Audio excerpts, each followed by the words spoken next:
Good evening, Gehan. Great to have you on our program, The Business Detective. My first question to you is, your family is well established in the tourism sector. What made you pursue a career in the entertainment business? Good evening, Dinesh. Lovely to be on your program. I think from the time I was a child, like maybe even 2 or 3 years old, I was always very different from the rest of the family. I was always more artistically and intellectually inclined. I definitely discovered these passions: film, drama, singing, all of that. And, I think being an only child, unlike the rest of my family, I was always in my own world, which enabled me to develop my own interests and cultivate my own passions, as opposed to just blindly following what my family was doing. So I think being an only child gave me a mind of my own and kind of taught me to rely on myself and forge my own path, as opposed to walking down a path that someone else has paved for me. Okay. What kind of singer would you classify yourself as?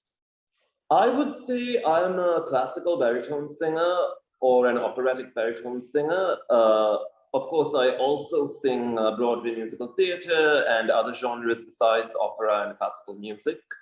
But the basic timbre of my voice is operatic, I would say.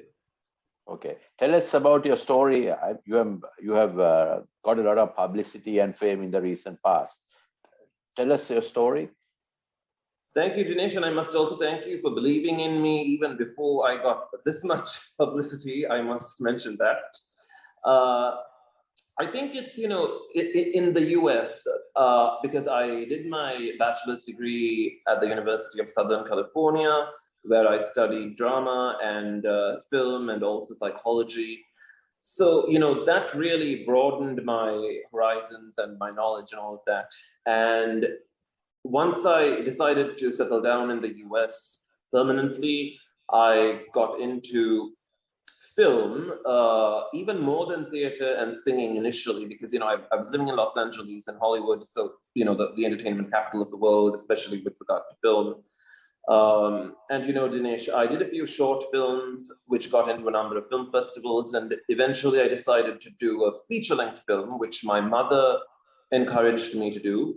And I tried to synthesize my passions for theater and music along with this film. So, I adapted the film from Bernard Shaw play from the 1930s.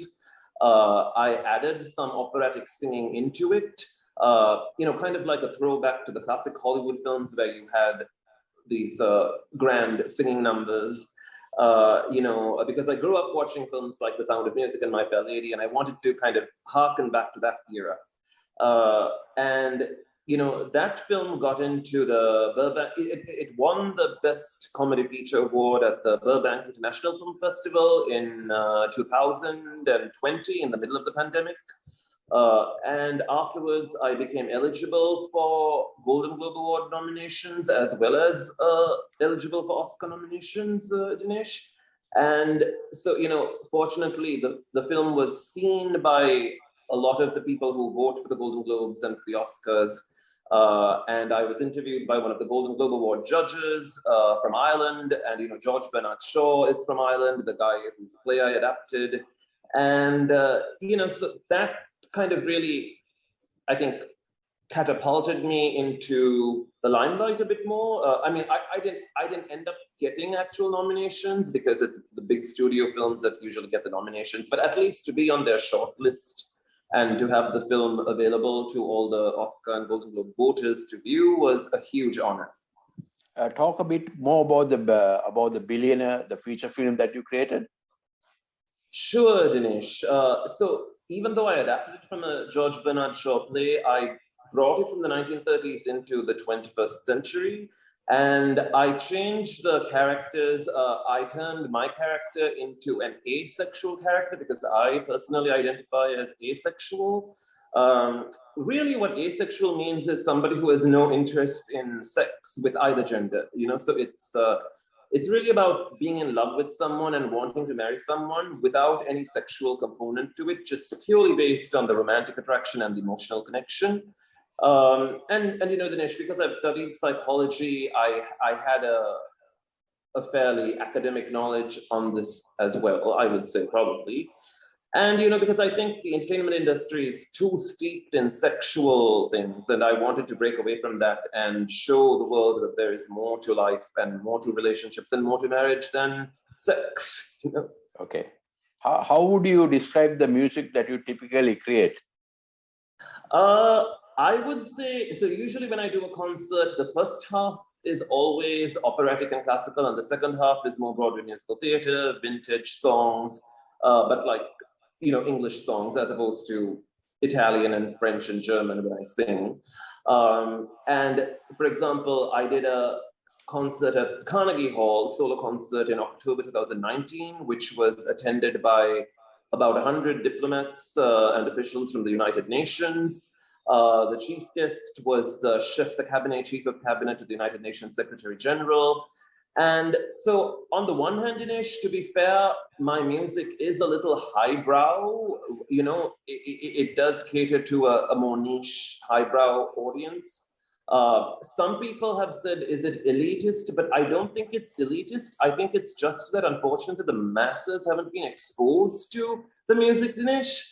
So, which is why I always try to make it as accessible as possible. Whenever I do a concert, I introduce my pieces individually so they know the context and the background, and then they can get into it.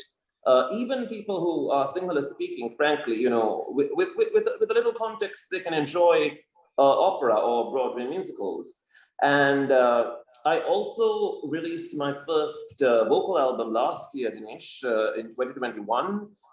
It's called Classical and Cool, because again, it has both operatic pieces as well as, like more casual English songs, but they're all vintage songs. They're all from a certain era, the kind of things that maybe our parents and grandparents used to listen to.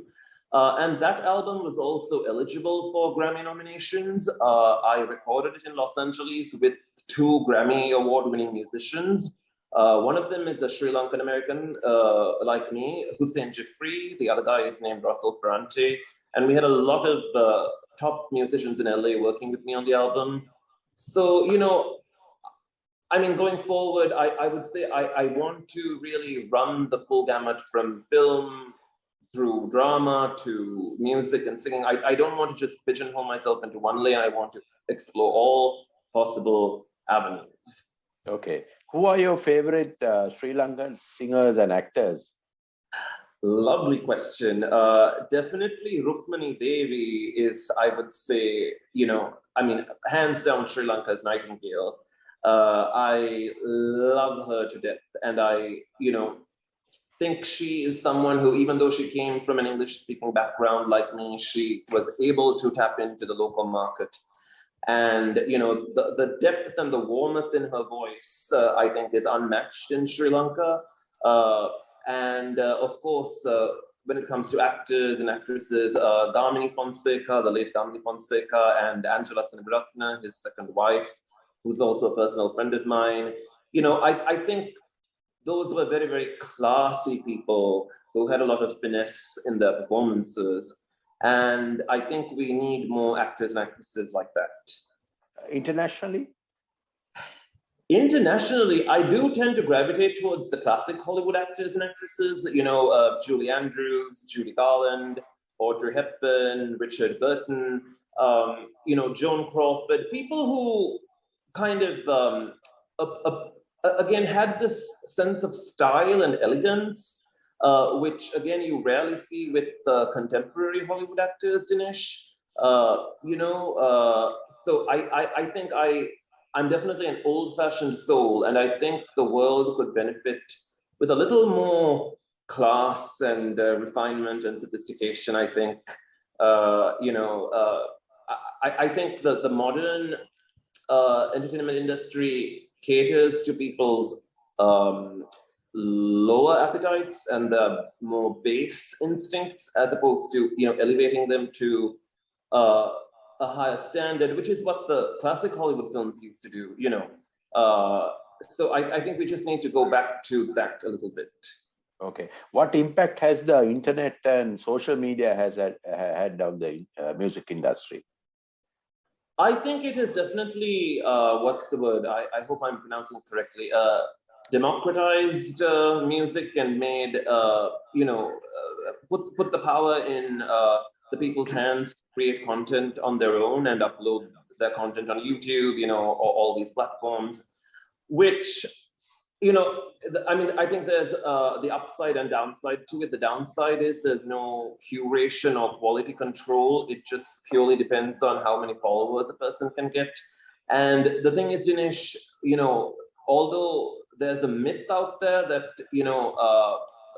the number of followers you get are all organic, unfortunately, there are all these ways to, trick the algorithms, and you can buy thousands and thousands of followers, and you can kind of manipulate social media to catapult people to fame, which I think a lot of people do. So, it's a tricky situation. I have tried as much as possible to steer away from that and just do organic, concerts and performances like that, which cannot be digitally manipulated or artificially inflated online. But I mean, but certainly, I think there's something uh, democratic in theory about opening the playing field to anybody who can create content on their own. Okay. If you could change anything about our entertainment industry, what would it be? You mean in Sri Lanka, Dinesh? Yes, in Sri Lanka. Yeah. I really think the biggest thing is that we need more professors and professionals to train our young singers and actors, because I think we need to bring down more people from overseas who can teach our young actors and singers the correct techniques. Because nowadays a lot of people just do it as a hobby, and they don't really have international professionals training them.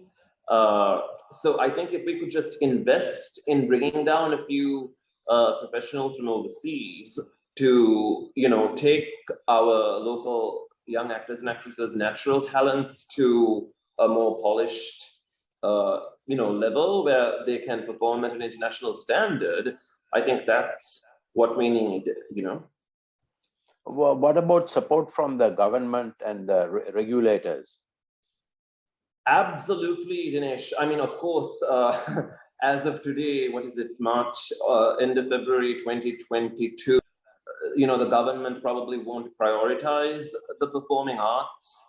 But again, that needs to be rectified. I think your question is the million-dollar question.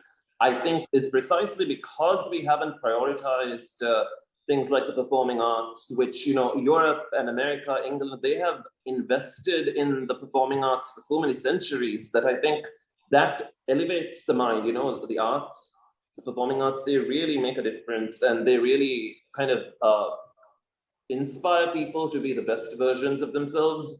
And I think by not prioritizing the performing arts in our part of the world, we have become mired in the situation that we're in. But you're right. I think as soon as we start to lift ourselves out of this hole, Dinesh, we really need to, start investing more in the performing arts and, cultivating a generation of people who are not just businessmen, who are not just medical professionals, but because in any society, Dinesh, I think the artists are kind of the soul of the society, the soul of the nation. And, I think we haven't really given our artists that kind of respect, because I mean, yes, of course, we respect the people who have made it to the top, but there needs to be a culture where, whether it's school children or at the university level, a singer or an actor should be considered as valuable as a sportsman or somebody else. If we can invest in, I love your question, that's why I'm going on and on. I think if we can invest in singing and acting the way we invest in cricket, oh boy, I mean, Sri Lanka can become the next Singapore very easily. Okay. Any advice to young entertainers? Yes, Dinesh. I would suggest, I mean, of course, I live in Los Angeles now. So, of course, I have all this exposure to things that people may not have here, but now with the internet, they can kind of, use the internet to their advantage and start reading up on, the history of theater, the history of singing, the history of opera, history of Broadway musicals, history of Hollywood, really educate yourself and, go online, watch as many things as possible, listen to as many things as possible, not just the latest YouTube sensations or not just what's currently trending, but really immerse yourself in the very rich history of music and drama and cinema. Because, I mean, we're talking about a tradition that goes back 2,000 plus years to ancient Greece. So I think by availing themselves of everything that the internet has to offer by way of doing their own research, they can educate themselves and be much better equipped to enter the field themselves. Okay. Gehan, finally, my final question to you is, what do you want your legacy to be? I would say I want my legacy to be, someone who really focused on the art and the craft, and who, charted his course based on a pure passion for music and drama and film, without, like many artists do, without using sex appeal to kind of boost themselves up, or, using all these other gimmicks and tricks of the trade, but really kind of relying on my own skills, my own talents, and my own knowledge to propel myself forward. So basically a serious artist, not somebody who, sold my soul in order to become commercially successful at any cost. Okay. Yeah. Thank you, Gehan. It was great talking to you, and all the best for your future endeavors. Thank you so much, Dinesh, and hope I see you again soon.